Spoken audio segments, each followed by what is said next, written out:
দেখুন, এই 18তম লোকসভা যে ভোট তার আগে এটার যে 17তম লোকসভার মেয়াদ শেষ হবে 16 জুন। তার আগে এই 18তম লোকসভা নির্বাচন অর্থাৎ এর পরবর্তী সরকার গঠন করতে হবে এই 16 তারিখের আগে। ইতিমধ্যে আপনারা জানেন যে 11:30টার সময় এনডিএর বৈঠক হয় এবং তারপরে কিন্তু রাষ্ট্রপতি ভবনে গিয়ে প্রধানমন্ত্রী এবং তার মন্ত্রী পরিষদ সদস্যদের যে পদত্যাগপত্র সেটি জমা দেন এবং রাষ্ট্রপতি দ্রৌপদী মুর্মু তিনি বলেন যে এই সরকার প্রধানমন্ত্রীকে এবং তার মন্ত্রী পরিষদকে আগামী কদিন কেয়ারটেকার গভর্নমেন্টের যে রুল সেটি পালন করে এগিয়ে নিয়ে যাওয়ার জন্য, অর্থাৎ পরবর্তী সরকার না গঠন হওয়া পর্যন্ত এই সরকারকে কেয়ারটেকার তত্ত্বাবধায়ক সরকার হিসেবে তার ভূমিকা পালন করে দেওয়ার জন্য বলা হয়। এদিকে রাষ্ট্রপতি ভবনে আজকে রাতে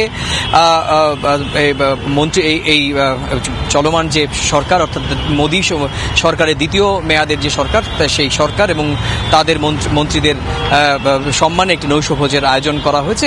সেখানে কিন্তু নৈশভোজে রাষ্ট্রপতি সৌজন্যে এই নৈশভোজে তারা যোগ দেবেন।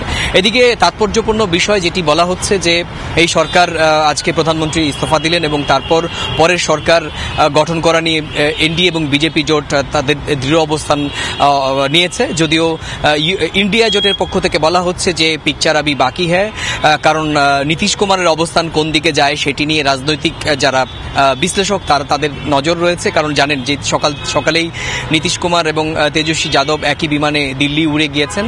নীতিশ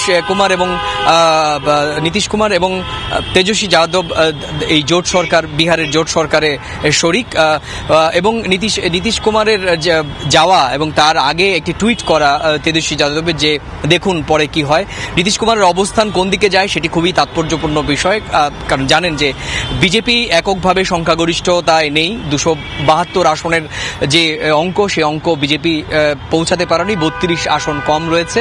সেক্ষেত্রে দাঁড়িয়ে তেলেগু দেশম পার্টি বা টিডিপির চন্দ্রবাবু নাইডু মোটামুটি শতভাগ নিশ্চিত যে এনডিএ জোটে থেকেই সরকার গঠন করার দিকে যাবেন। তবে 12টি আসন নিয়ে নীতিশ কুমারের যে দর কষাকষি সেটি কিন্তু চলবে বলে মনে করছে। যদিও একটি সূত্র বলছে যে নীতিশ কুমার হয়তো রাজনৈতিকভাবে, কারণ তার অনেক বাধ্যবাধকতা রয়েছে বিহারের রাজনীতি, একদিকে তার মুখ্যমন্ত্রী তো বাঁচিয়ে রাখতে গেলেও বিজেপির সমর্থন রয়েছে, অন্যদিকে তার সর্বভারতীয় রাজনীতিকে অনেক উচ্চাকাঙ্ক্ষা রয়েছে।